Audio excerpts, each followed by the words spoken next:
You're listening to the Survivor Sweat Podcast with Mike Buchmiller and Russell Rosenblum. If you are looking to buy, sell, swap, or hire a proxy for your entry, head to survivorsweat.com. Now, let's get to it. All right, welcome back to the Survivor Sweat Pod. We are remote this week, as you can see, as Russ is currently outside of Vegas. He's outside somewhere, I'll tell you that. Outside some, how can you tell? Like the palm trees or something behind him. Wow, where do we even begin with this? We started this Thanksgiving slate with 900 entries. There was no blood last week. I mean, if you count last week as the last game where, there was only 4 people lost or something, right? Only to find 49 of us survived the Thanksgiving and Black Friday massacre. Yep. It was the 1.42%er that actually hit. It's crazy. That's what you said ahead of time. You were like, it's 1.42% that all 4 dogs will win. And we were watching one of the late games, and I said, yeah, Mike said something that was like, I don't know, 1.5%. He goes, 1.42. That this could actually happen, jumping in. Just unbelievable. And we needed that. And as you'll know pretty soon, as we continue to discuss at the fact that we are still in this. Surprise. Surprise. Well, we pulled the trigger on one of those dogs. Yes, you see it on the screen. My name is Mike Buchmiller. Alongside me, as always, my partner in sweat, Russell Rosenblum. We were the 2022 Circa Survivor champion under the Jed entry name. And lo and behold, it's starting to get exciting again, Russ. It's getting real. We're not necessarily close, as you like to say, but it is getting real. It is getting real. Let's recap 13A and B if we could possibly do that. But on 13A, 851 hit the skids. Another 4 on week 13B. 99.76% of the entire pool has been eliminated through week 13. And after 4 consecutive weeks of no picks, we ended up getting 2 on that special slate. And we are now up to 100, a cool 100 on the year of no picks.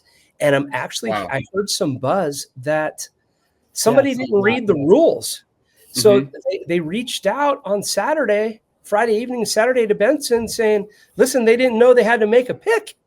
And they're like, gosh, I mean, I know it's a lot of paperwork to kind of to go through, but if you're going to, or you could just watch this pod. You can watch this pod. Yeah, or live streams or Tony's show. Read the paperwork, right. But you could watch this pod. I think we made it pretty clear you needed to put in a picture. God, that's got to be gut-wrenching. I mean, of course it is. It's one thing to have, a big, I mean, glad the individual's okay, but, some people actually, things happen. But in this case, it's just a not knowing whether or not not knowing that they had to pick on the select day. So I don't know. I think it's out there everywhere in the universe. I can't imagine that. But anyways, we're down to 45 out of the original 18,718 entries. Yep. In the winner take all 18 million. That's right. 18 million and some change. 718,000 that go along with it. And as by the way, we're not there yet, but we're starting to get to the point where I used to say, that's fine, I'll just take the change, because it's like 700,000-ish. We're getting to the point where the change will be less than the value of the entry. We're not there yet, but one more double up. That's a great point. Man, yeah. And as we've mentioned on many occasions, like we are sub 50, 45 to be exact. And are we close yet, Russ? We're not close. No, we're not close. No, I don't see how this doesn't get to the end, even though we had the carnage that we did. One reason. Someone asked me that literally just before we jumped on here. One reason it probably gets to the end. Usually your carnage is going to happen Thanksgiving and Christmas. And on Christmas, it looks, the early numbers, and they're going to move around a bit. The early numbers at one time looked like you probably would have roughly 30% of the field on Dallas and 25% on Washington, which means, you're going to lose 25% of the field guaranteed minimum, but it also means 30% is going to advance unless the game ends in a tie. Yeah, I see a world where we find all 6 teams taken. I would probably put the over-under at 5.5, probably a decent line, but I can see all 6. Absolutely. I'm even thinking of the, maybe 5.5. 5 might be. Yeah. Maybe someone takes the Vikings, is it? That's a tough spot. Yeah, but the other 5 are legit. But people took the Bears. No one took the Bears. I know 2 people who took the Bears. Technically, yeah. So yeah, I mean, and dovetailing into that, since we are still talking about last week, some people went out there and they had no problem pushing the button on the Bears. Not a lot of them. Yeah, we pushed the button on the Bears, but I'm not going to tell you there was no problem. It was onerous, sure. And we have partners in this thing, and we've got to explain to their partners how we're taking the Bears, and a number of them were perplexed, to say the least, because we had the Eagles available, still do technically. And I went and we ran the math on it, and it was an even bigger edge than I had suspected it was going to be. We knew that mathematically you had to do it, but I wasn't even clear as to just how extreme the math was. And unfortunately, I don't have it pulled up in front of me because I'm traveling, but in rough numbers, the value of the entry in taking the Bears, not knowing the outcome, of course, right? In taking the Bears with only a 25% chance to win, your entry taking the Bears was worth a little bit more than triple the value of the same entry taking the Eagles. It was somewhere along the lines of, like, if I remember right, the Eagles, don't quote me to the dollar, the Eagles were something like 75% likely to win. And when they won, it was worth like 36,000 or something. It was like 27,000 before you started, 36,000 when they won. Where the Bears, when they won, they're only going to win 25% of the time, but when they win, it was worth 380,000. So that's worth like 90 grand, right? On average, right? Because 25% of that 380. And this is not really rocket science to figure out. You just really are multiplying the probability of them winning by how much the entry will be worth when it wins, which is not hard to figure out when you're entering into the last game. You can see it. Now, our pick was in before that, but you can actually see it because if the Bears win, that means the Eagles lost. So you'll know exactly how many are going to be left, 49. So 49 divided into the entire pool size, that's going to say what it's worth. You multiply that by 0.25. That's only going to happen 25% of the time, right? So when that happens, that's your value. When it doesn't happen, it's worth 0. So you don't need to average them out, right? It's pretty straightforward. And then you do the flip for Philadelphia. But in most math questions, those two numbers are going to equal. Here it doesn't, because in Survivor, when one team wins, the other loses. You don't have the same number of entries in each of those teams. There's a vast difference. If you have the same number of entries, different question. But when the entries are going to vary by that big a number, when the Bears win, the value of each entry is so much higher. And at the end of the day, we just kind of had to suck it up. And when somebody said to me, he thought we were crazy, one of our partners, but what's he going to do? Then later he goes, man, you guys are geniuses. I'm like, dude, it's not like we went in. Sometimes we'll go in and say, we think the 40, like Mike, when the Raiders were playing the Browns, right? You were like, it put a gun to my head. If you tell me we absolutely have to take that game, you're taking the Browns. Like you're taking the dog, like the 40% spot.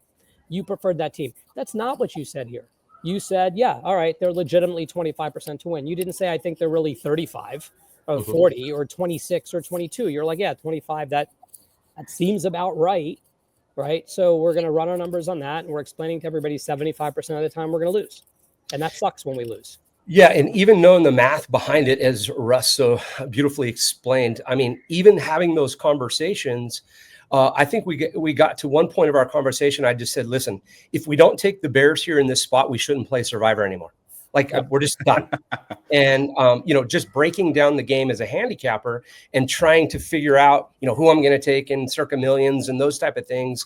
I mean, I think you could have had maybe the Bears, maybe the Eagles were minus 5.5, which maybe would have pushed that win percentage for the Bears up to maybe like 28, 29% or something like that. But even then, right. I mean, it's very, very difficult to ever take a dog in this contest. And I think in all the years, I think this is the first time we've taken an actual dog. We've taken a 1.5 point favorite, a 2.5 point favorite. I don't think we've ever taken a dog. Yeah. And soon you'll find out we had a second entry and we did take the Chiefs on that entry.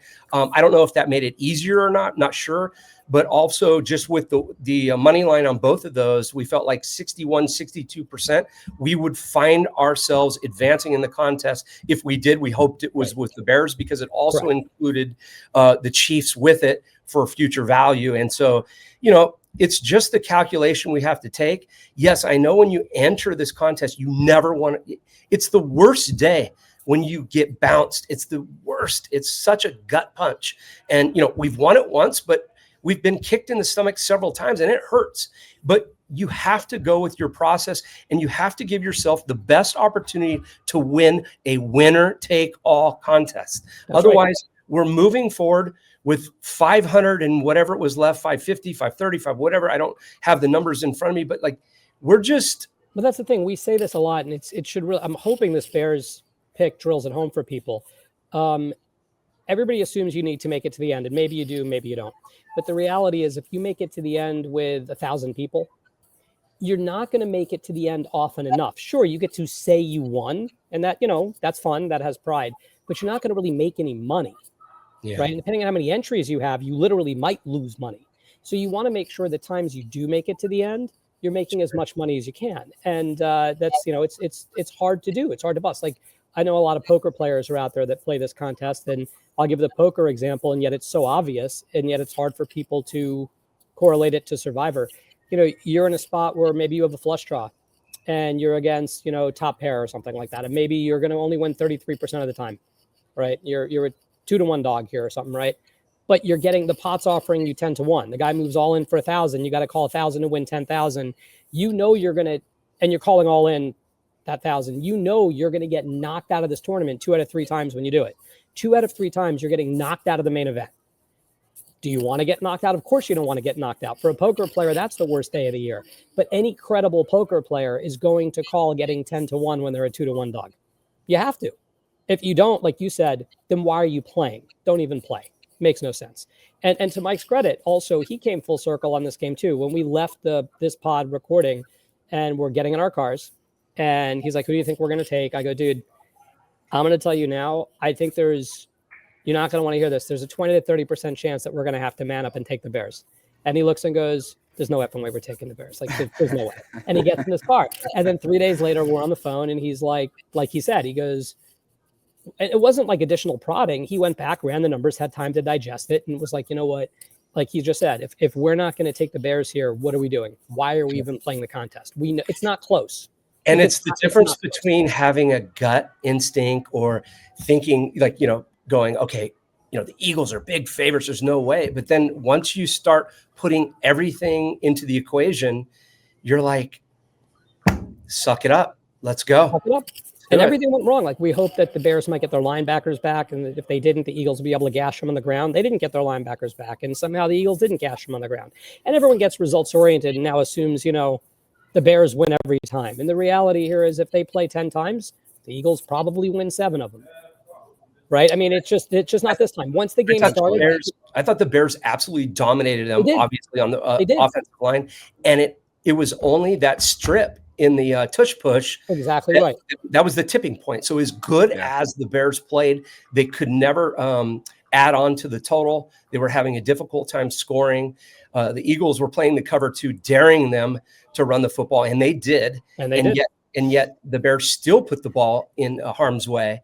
And even all that. It's the bouncing ball, like in hockey, the bouncing puck, right? 1 or 2 things go a little bit differently. If they don't get the fumble on the tush push, you're right. I don't think they win the game.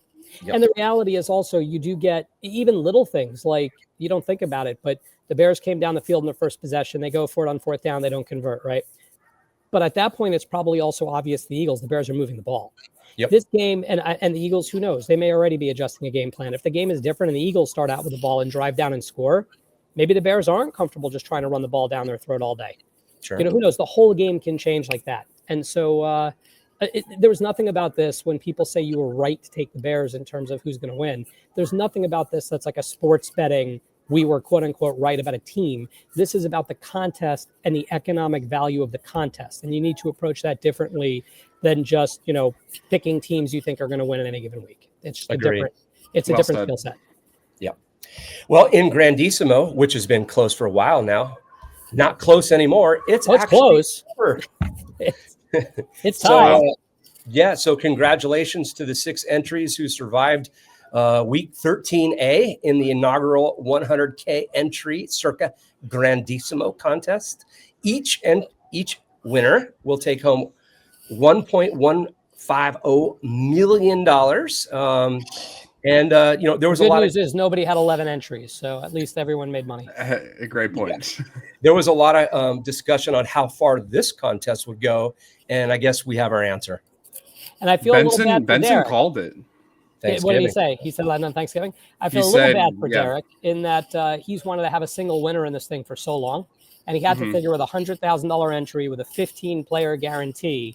Maybe he gets 13 players, maybe he gets 18 players. He should get a single winner. 69 entries, he probably still figures he'll get a single winner, and he gets 6. Yeah. Wow. I mean, we played with 6,000 entries, and we split it up 2 ways, and we had 3 people going into the final week, like in 22. Here he's got 69 entries and 6 split it up. Sharp. And think about going into this. You think that the individuals that have Baltimore feel like they have a huge edge, of course, and yet they get knocked out, and then it comes down to Philly. But if you're Philly, how do you hedge on Philly at that point? So you're sitting there. Yep. You're playing, and it's either you're either going to be 6 winners, or you're just gonna. You can't, right? Because if you bet the other side of the Philly game, and you bet the Bears, right? Yep. And the Bears, if the Bears lose, if the Bears lose, right? Like you're sitting in a spot where it's a much tougher hedge because you're going to have to keep playing. You got to keep playing, and you're too early, and you get caught up in this hedge business. Like, you got 3 left, and presumably you still got some decent teams left. Now the flip left. side is you have the people that busted the day before. Yeah. And they can go out there and basically freely bet the Eagles. Yeah, there was word that, and I'm not sure exactly which one or who, but I guess there was a $400K bet on the other side of that game on the Bears or on the Eagles. On the Eagles. On the Eagles. Yep. Yeah. And you can, in theory, if you have the Eagles, you can go and you can bet the Bears. It's just like you said, if the Eagles win the game, now you've lost your hedge, so you've lost a couple $100,000 that you just bet on the Bears. And are you good with that? Like maybe you are. I mean, because with $100,000 buy-in, maybe if you're getting 3-1 or whatever it is, maybe you're fine putting up $200,000. You're going to win 600 on that, or you're going to advance and decide that you're just in this pool for 300,000. Otherwise, you got to keep hedging, which we've talked about. People talk about hedging again in the context of how many players are left, and I've always said that matters very little. What matters is how many weeks are left, and that's again back to the people that busted with Baltimore. They have 0 weeks left. This is it. They're already done. Like they've already busted. So they know that if they go ahead and bet Philly in this game, if Philly wins, they win their hedge. If Philly loses, they chop the pool up 6 ways, and they don't ever have to make a second hedge. Otherwise, I don't think you should ever be hedging when you've got more than a maximum of 2 bets, maybe 3, because the exponential increase in each of these bets are so high. You really run the risk that at the end, you can't even get a sports book to take the bet. And then you're in really bad shape. Yeah, so nobody had Kansas City available, and nobody took a dog. Imagine if somebody stepped out of line, took a dog, they just take this whole thing down. Now, it's interesting there, and I didn't look at it because it didn't matter to us.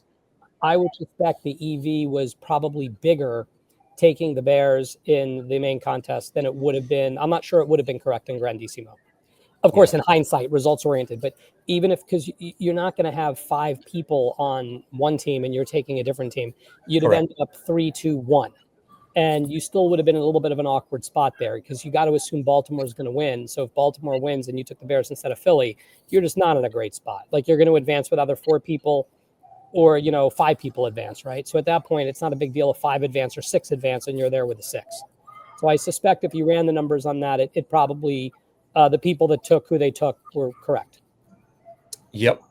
And so after the dust settled, we had to turn around, gather ourselves, and walk into week 13B the very next day and make a pick here. And so we're looking and we were the no pick. We forgot. And so we're trying to figure out where everybody's going to land. The Chargers look to be the chalk, anywhere between 40 and 45%. We went on the Survivor Sweat X platform both before, actually that night, Wednesday night prior to Thanksgiving at like 10:30-ish.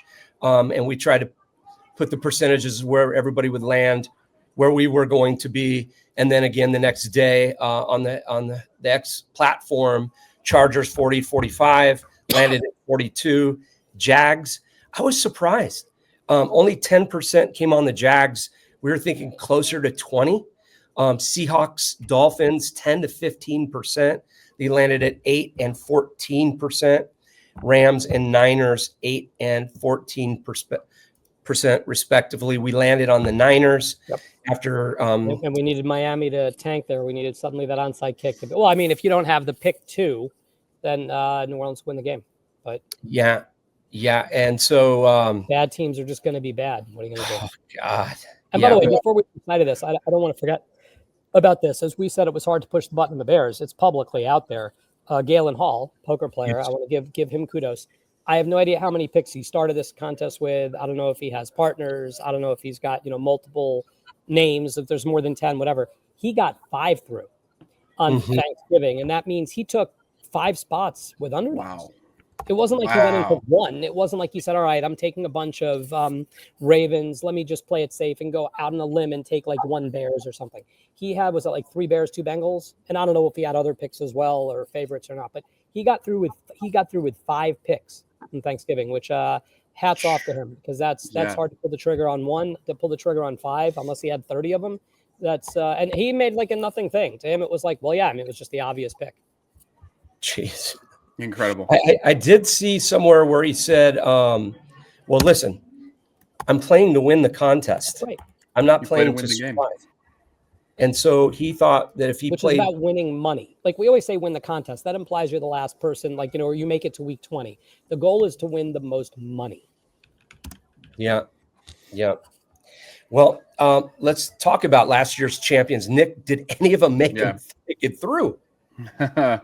C3 picks, and then we were talking about this last week. C3 picks must have just added S's on to some of their usernames, so it's C3 picks with a bunch of S's. They should still now have add 2 S's for Survivor Sweat and head over and Thanks, C3 picks. It says they still have 2 clipped on the Ravens, and they got 1 through with the Bears. That was Thanksgiving, and then 1 with the Rams. So they got 13B. I see what you did here, Mike. Yeah, they got 1 clip with the 4 that went down with the Rams. Dream Stakes Goose Egg got clipped with the Ravens. Meatball Brothers. Mike, so you saying the one he got through the Bears then lost with the Rams? No, he got no. Did he get through with the Rams? Let me look. No, because the Rams were the only one that went down in 13B. Right. Yeah. Because you listed 2 Ravens, so they busted. 1 Bears would advance, but then you have parentheses Rams. So I assume you mean he got through with the Bears, then busted. Yeah. And by the way, we said the same thing going into Saturday, Sunday. We're like, when everyone's like, oh, this is so great, you got through with the Bears. I'm like, yeah. And if we lose today, it doesn't friggin' matter. We got to turn right around. Yeah. Yeah, it's meaningless. And I feel bad. C3 picks. Like he makes the great pick with the Bears, and then boom. Yeah. I mean, that's heart wrenching. We should try and talk to him about that. Yeah, talk about that spot being on 2 Ravens there and 1 Bears. You think you're in a great spot, and then Ravens go down, Bears get through, you survive, and then you're on the Rams. Such a great spot. Such a great. If we had the Rams, we probably the Rams as we didn't have them. That is the only reason we're not on the Rams. Well, you were giving Mike on the Saturday Night Sweat live stream. You were giving Richie his flowers for for choosing the Rams, and that just so happened to be the only one. Man. Yeah, it's about the process here. And, sometimes you could be on the right spot and it just not work out for you. Yeah. Meatball Brothers, big old goose egg. They got clipped on the Eagles, the Meatball Brothers / the Meatball Comrades. I thought their tweet after they busted out was pretty cool for you two guys, because they kind of said their goodbyes and they were like, we're pulling for Mike and Russ to make it all the way home. So we got the Meatball Brothers sponsorship. Shout outs to those guys. And then Pumbaa Pack, same thing. Goose Egg got clipped at the Ravens. Man. So we're not going to do this segment next week. Nobody's alive. I mean, you can. It'll be very short. I'll just read the same thing again. Exactly. They didn't put it. They're all no picks next week. So we're not going to have a repeat winner. It turns out this contest is it's hard. Man, it's so difficult. It is so difficult. Yeah. And, we thought the 49ers were the best landing spot for us. We did contemplate the Dolphins for a quick minute. But yeah, I mean, in all the history of Shanahan versus the D coordinator there, 1-9, they had 1 in Cleveland. Cleveland has a really good defense. There's going to be weather. You could see quickly that you can really get aggressive going one way, throwing the ball, the other way, not so much. But yeah, I mean, the Niners at one point were down, 8-7. And then they rattle home the field goal. I mean, that game was not warm and fuzzy by any stretch. Well, I would say, it's safe to say, it was more warm and fuzzy than the Miami game. That's right. Where you need the heart paddles. Good point. Miami looked, and the onside kick at the end. My God, for sure. Miami looked good early, not so well late. The Niners hung in there, but then they took control in the second half. Felt great. Yeah. And so, yeah, we are happy to survive. And as I've mentioned to a lot of people, there's no celebrations here because, like, we got to move on. We are so far from the finish line. Grateful to be through. Grateful to be going through our process again this week. And we wrap this 13A and 13B, and we'll look ahead now for week 14 and try to figure where the best landing spots are for the remainder of the field and us. So feels like we spent more time on 13A than 13B. Go figure. With only 4 games, we spent all the time on 13A. Oh boy. Well, that is a wrap for 13A and B. Let's take a break and be back for week 14. Couldn't have imagined that it would happen. To be here today and collect this check. This is amazing. Do you have what it takes to win the biggest football handicapping contest in Las Vegas? If you live out of state but want to enter either the Circa Sports Millions or the Circa Survivor Contest, you've come to the right place. But do you not live in Las Vegas? There's a solution with Survivor Sweat. Place from anywhere in any of the biggest sports contests. Fly to Las Vegas and schedule an appointment to get signed up. Can't make it to Vegas? Just buy an entry form from the marketplace. Either way, submit your picks each week into the contest using Survivor Sweat Proxy. Kudos to Circa, Survivor Sweat, and everybody else. Once in a lifetime experience. Thank you. With over $20 million in guaranteed prizes, you can sweat small, win big. Visit SurvivorSweat.com or call for more information. Okay, we are back. Let's look ahead to Wait, you lied to me. I thought we were going to have the sponsor was going to be like a meatball sub or something for the meatball guys. Like, they're in the food business. They could hook it up with some meats. We always have. We need to get some meats there. We need to have some shared time. Or at least give us some free subs. I don't know, something like that. Sure. Something. Yeah, for sure. All right, Russ, looking at this rundown, where in the heck's everybody going to land? It looks like Tampa. There's two. Did I pop the bubble too soon? I mean, I don't know. Like, there's not. It's yeah. I mean, it seems pretty clear. Tampa's going to be pretty chalky, right? There's 84% of them have available, and it looks like over 40% probably will take them. And I'm gonna, I hate to do this, and I had this discussion with somebody else recently too. When there's 18,000 people in the field, I almost never. I don't really care if I tell you who I'm going to take it. Like, a couple of picks isn't going to move the meter and anything. When you get down to like 8 or 10 or 12, I would never let anybody know who we're going to take. Even our partners aren't going to know until the 4:00 deadline. You're a little bit in the nether regions here where it's a little less clear how much that could really matter. I don't know where we're going to, and usually the reason we don't tell you is we really don't know. Like, I think last week when I said something along the lines of, we're probably supposed to take the Bears and we'll probably take Philly, I think was probably my parting shot on that. Yeah. This week, I don't know, but Tampa's got a couple of good spots, but I know for us, the other spots that we could land on aren't all that warm and fuzzy. But for people that manage to still have the Rams available, they're probably one of the better spots of the week at Arizona, even after watching them, burn a couple people last week. Seattle, and we've said this, and it's too bad because the other entries that we had that busted, the last 3, other than this one that's live, all had Seattle because we kept holding them because we knew they had like a real cushy schedule later. And Seattle's a great spot to land. Denver. I mean, look, when you said earlier everyone was on the chalk with the Chargers, I was going to go, yeah, you could just save time and call the Raiders the chalkboard, because pretty much whoever the Raiders play, they're going to be the chalk. I mean, maybe when they play the Giants, it's like technically a 51-49 game at the moment. The Raiders are in such disarray. I don't. Yeah, it's bad. I mean, consistently. I think the only reason Denver isn't the chalk is because people don't own them. They have 7% availability, and almost everybody's going to take them except somebody that's probably stuck saving them for Christmas because that's all they got. Which, by the way, is not a terrible spot either. Denver on Christmas. I mean, Kansas City might be done Sure. I don't even know if they're going to be playing for anything on Christmas. Denver almost certainly will be. And Denver's already played them tough. They beat them once. So not a bad, like you said earlier, coming full circle, you said you could have, you set your total at 5.5 teams, maybe 6. You're probably right, because someone will probably go out there. If we have less than 12 people or 15 people, I don't know that anybody takes the Vikings. If we still have in the 30s or 40s, I think someone goes out there and takes the Vikings because they're hoping to chop the field. But every other game is very plausible to take. Every other spot's plausible to take. So, you got Green Bay. They're a decent spot. Baltimore, a decent spot. You can agonize over, Miami going to New York. I think that's a decent spot, Mike. I know you don't think it's particularly a great spot. It's the times you take Miami there as if you really feel like these other teams that you were going to take, you really have them slotted elsewhere in better spots. Well, you're deep in the contest when it's quite possible that the second highest owned team this week is going to be the Browns. I didn't even mention it. You're right. The Cleveland Browns. But don't fret. They used to be the Tennessee Titans. The Cleveland Browns used to be the chalkboard.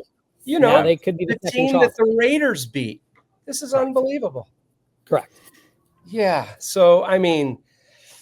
Well, I was going to say the Raiders didn't beat Cleveland. I realized you meant Tennessee. Yeah. The Raiders couldn't beat Cleveland. I think people saw the eye test with Cleveland versus the Raiders and magically think maybe Cleveland's good. I don't know. Yeah.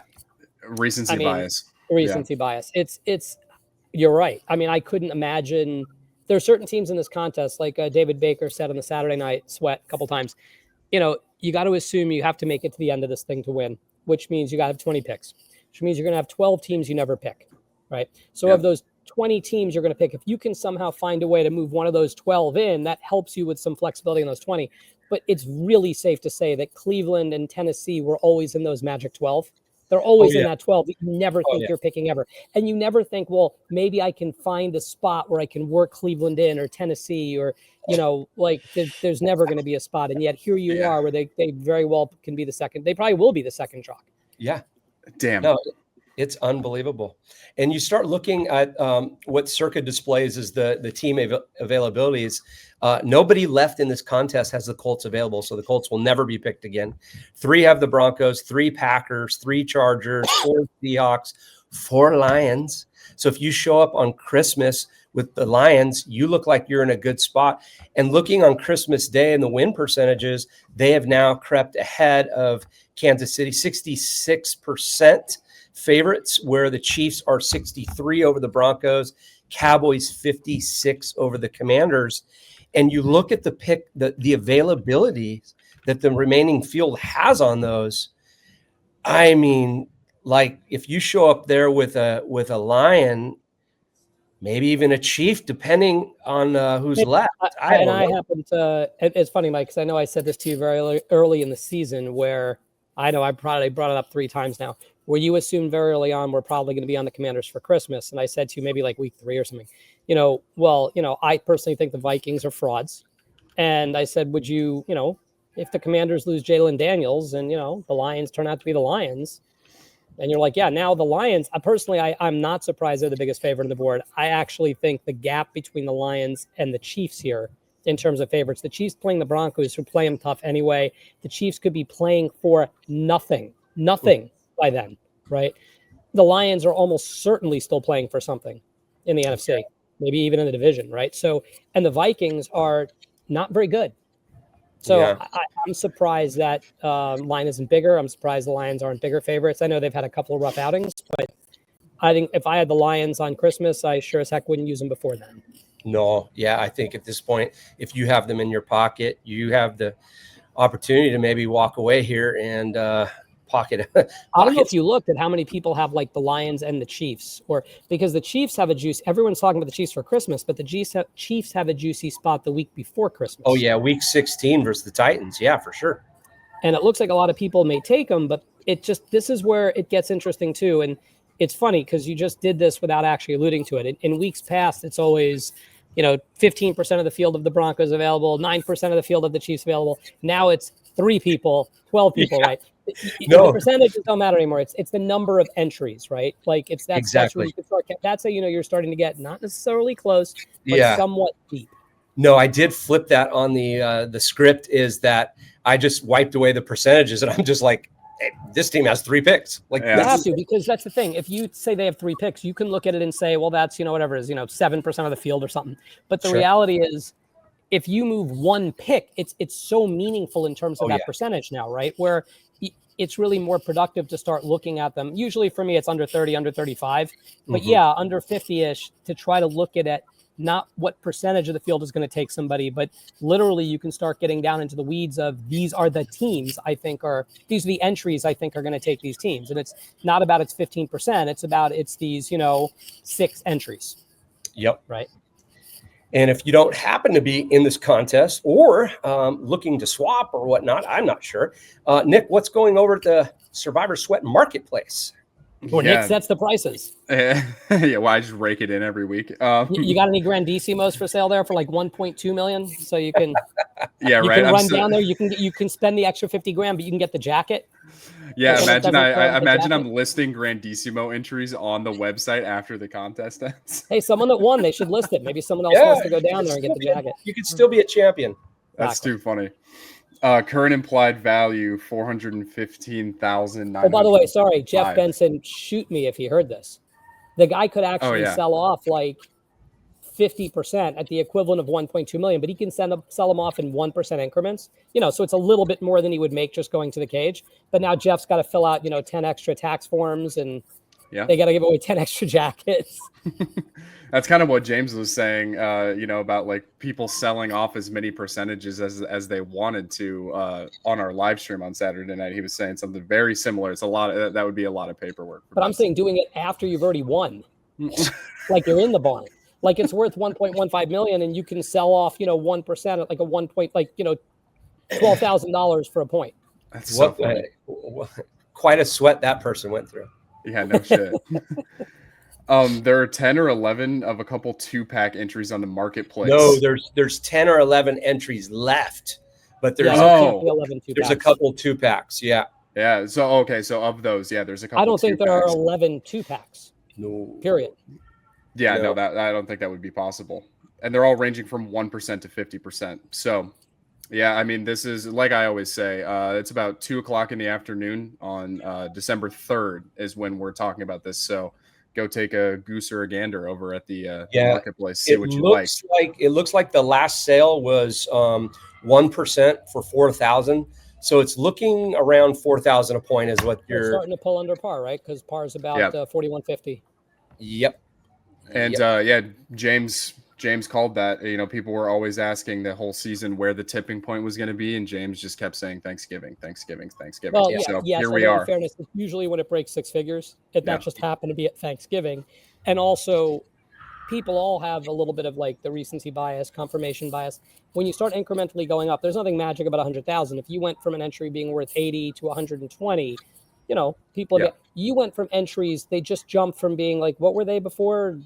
30,000 or 20, and now they're 415. Yeah, it went from such a big jump that nobody's had a chance to acclimate, and so most people go, "Wait a minute, I can monetize at $400,000." Yeah, on Thanksgiving, the intrinsic value was like around 41K, and then that Black Friday Eagles massacre happened, and it jumped from 41K to 382. Right. It felt really weird typing that in on my end. But to Russ's point, heading into Thanksgiving, before we even got there last week, when we did this pod, it was right around 21,000 was the intrinsic value.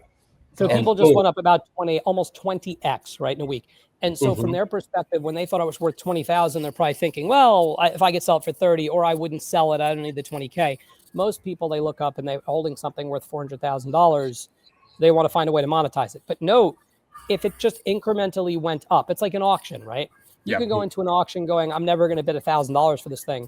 It's only worth $150. But the next thing you know, it's 160, 180, 200, 220, 240. And like, it's the same thing with this. If it incrementally moves up, like if this goes from 415 and next week it's 422 value or whatever, I don't think you see a large jump in people that are looking to sell. But if it goes from 415 to $1 million, you will.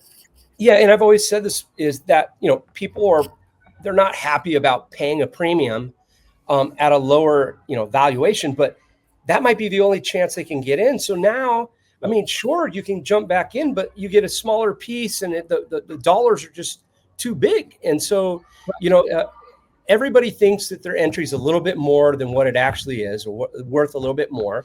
And, there's some want to get back into the contest. And so now when your value's at 415, 416, not a lot of people is just ponying up $60, $70, $80,000 for small percentages. No, you're talking about buying a point for 4K. Now, in fairness to the platform too, though, in the past, initially there was no real way to monetize at all. You just had to make it to the finish line.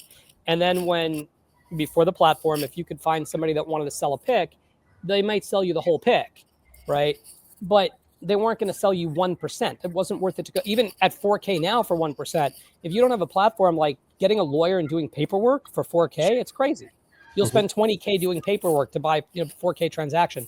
The one thing that is interesting here is because you can buy 1%, 2%, 5%, 10%, it still does keep liquidity in the marketplace. Somebody can go out there and monetize 20% by selling, they can make 80 grand by selling, at $4,000 each, right? Whereas before, to do that, you'd have to realistically, you'd have to find one person or one group willing to pay 80 grand because you're not going to go hunting all of them down. Yeah, for sure. Very true. So Nick, we've mentioned the Saturday Night Sweat Show. Yeah. Where can they find us? Where can they find people? Yeah, it's really easy to find on YouTube, way easier to find than on X. We go live, your phone will buzz. And then on X, it sends out a tweet when we go live. And then if for some reason you can't find it, just go on our X page, click our profile picture. It'll have like a red banner that says live underneath it. It's too early to tell, but I think I'm working on it currently. I'm thinking that we're going to have 2 brand new guests that we've never seen before, if everybody's schedule kind of works out around this holiday season. So fingers crossed, we'll have 2 brand new people that you guys have never seen on the show before this Saturday. Yeah, I was looking back at some of the names and what an all-star crew here. Yes. Tony Farmer, yourself have been on it each and every week. Myself, David Baker, kind of been some mainstays. Russ has been there quite a few times. By the way, I tell my wife it's an all-star crew and I show her the names and she's like, who? Yeah. Who's this? Like, what are you talking about? I'm going to name a few. Jared Blesnick, David Williams, the Meatball Brothers, Rachel Aryeh, Paul Howard, Mitch Moss, Chris Moneymaker last week. That was incredible. And he came after he's, one of the worst Survivor days of the year. Exactly. Yeah. Brett Ritchie, very nice of him. Spooky, of course. It's just been great to get hear everybody's story and kind of get a snapshot into their brain on how they play the contest. And man, it's just been awesome. By the way, Mike, I know you had, I don't know if this is one of the unknowns you're talking about. I'm not going to give their name, but I know we know somebody that made it to NFL Week 18 last year, Circa Week 20. Oh, yeah? And they lost in that last week, and they happen to still have a single entry alive this year as well. Wow. So probably I know sending out some text messages. They've expressed some interest in popping on here. And I think we should bring them on because I think, you look up and go, it's impossible to win this thing. And it's even more like imagine to win twice. Now, granted, they didn't win, but they made it to week 20 and lost with a favorite. They didn't have a dog. They lost with a favorite in week 20, and they're still sitting here with 45 to go. So it's pretty amazing. And it's a guy and his daughter. So it's great. And I think she's the master of the picks. Yeah. Unbelievable. She's 8 years old. She throws darts. No. She picks the colors of the jerseys. Yeah. Exactly. Can't pick the same color twice, honey. Well, gentlemen, that is a wrap. You can hit me up on X at mbuchmiller, hit Russ at RosenblumR or at Survivor Sweat. And don't forget to like, subscribe to the pod. And of course, over at Survivor Sweat, check out the marketplace and all the tools and everything over there. If you're still in, congrats. Love the battle. If you're not, get over to Survivor Sweat. And man, hopefully we're alive after this week. But thanks for the follow and thanks for the kind words. And Mike, you're going to be doing something on VSiN tomorrow? Yes, tomorrow. Follow the money, 3 p.m. Going on with Mitch and Polly, and we'll see what questions they have for me. I've heard a rumor there might be pick control of an entry being sold there. We'll see. I hope I'm not ruining something by saying that. I don't know the details, but That's the rumor. if someone's looking to get one, it could be in high demand or not at all. I don't know, but it's hard We're to not get. giving our pick control away. I'll tell It's you. definitely not us. To be clear, it's definitely not us. We're not even selling a piece. I even said to Imagine. Mike, we should sell it. We should at least sell shares off for like maybe 6,000 a point. He's like, I'm not a seller. I'm like, they're worth 4. He's like, I'm not a seller. Well, if people push hard enough and want to jump on board, hit me up. Maybe we'll put some up there. If not, we're happy to ride. Yeah, I don't know. Maybe we sell 10% of the. I don't know, but yeah, we're definitely happy to ride. We're definitely not selling pick control or a majority piece. That's for sure. No. Yeah. Well, safe travels back, Russ. Thank Nick, you, sir. thanks as always. Yeah, and thank you, guys. Until next week, and get your pick in. Yes. Yeah, do that. It's probably a good idea. Unless you're in Grandissima, it doesn't really matter. Yeah, it doesn't matter. All right. See ya. Later.